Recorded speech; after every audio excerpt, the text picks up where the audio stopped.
नमस्कार दोस्तों। रेंगने वाले जानवरों की श्रेणी में सांप सबसे चर्चित जानवरों में से एक है। सांप हमेशा से ही लोगों में आकर्षण का केंद्र बना रहता है। एक तरफ लोग सांप से डरते भी हैं क्योंकि सांप एक जहरीला जानवर है, तो वहीं दूसरी ओर हिंदू धर्म में सांप की पूजा भी की जाती है। आज हम आपको सांप को लेकर कुछ खास और अहम बातें बताने जा रहे हैं। इसके साथ ही आज हम आपको ये भी बताएंगे कि आखिर सांप की दो जीभ क्यों होती है। महाकाव्य महाभारत में कहा गया है कि महर्षि कश्यप की कुल 13 पत्नी थीं। कुल 13 पत्नियों में से एक का नाम कद्रु था। महाभारत के अनुसार धरती पर मौजूद सभी नाग कद्रु की ही संतानें हैं। कद्रु के अलावा महर्षि कश्यप की एक अन्य पत्नी का नाम विनिता था। आपको बता देते हैं कि महाराज गरुण वनिता के ही पुत्र हैं। एक बार की बात है, कद्रु और विनिता ने एक घोड़ा देखा।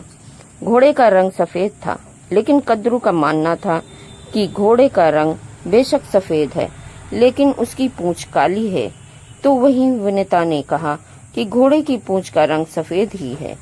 इसी बात को लेकर उठे विवाद में दोनों के बीच शर्त लग गई। शर्त के बाद कद्रु ने अपने सभी पुत्रों को आदेश दिया कि वे अपना आकार छोटा कर लें और घोड़े की पूंछ में लिपट जाएं, ताकि उसकी पूंछ काली दिखे। सांपों के पूंछ से लिपटने के बाद सफेद घोड़े की पूंछ काली दिखने लगी। लिहाजा कद्रु ने विनिता से शर्त जीत ली। कद्रु से शर्त हारने के बाद विनिता को उनकी दासी बनना पड़ा था। माँ के दासी बनने के बाद उनके पुत्र गरुण को बहुत बुरा लगा, जिसके बाद उन्होंने कद्रु के साथ साथ उनके पुत्रों से माँ को आजाद करने के लिए विनती की। गरुण ने कहा कि वे इसके लिए कोई भी वस्तु देने के लिए तैयार हैं। वरुण की इस बात को सुनकर कद्रु के पुत्रों ने उनसे स्वर्ग से अमृत लाने को कहा।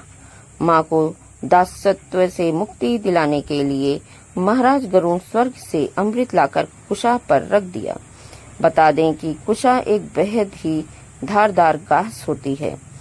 अमृत ग्रहण करने से पहले कद्रु के पुत्र स्नान करने के लिए चले गए। इतने में ही इंद्रदेव आए और अमृत का कलश को वापस स्वर्ग ले गए।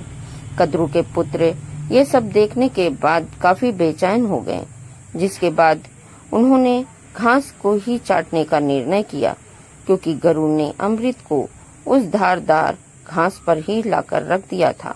तो नागों को लगा कि वहाँ अमृत का थोड़ा बहुत अंश पड़ा ही होगा, लेकिन घास काफी धारदार थी। लिहाजा घास पर रह गए अमृत के अंश को पीने के चक्कर में उनकी जीभ के 2 टुकड़ों में बंट गई।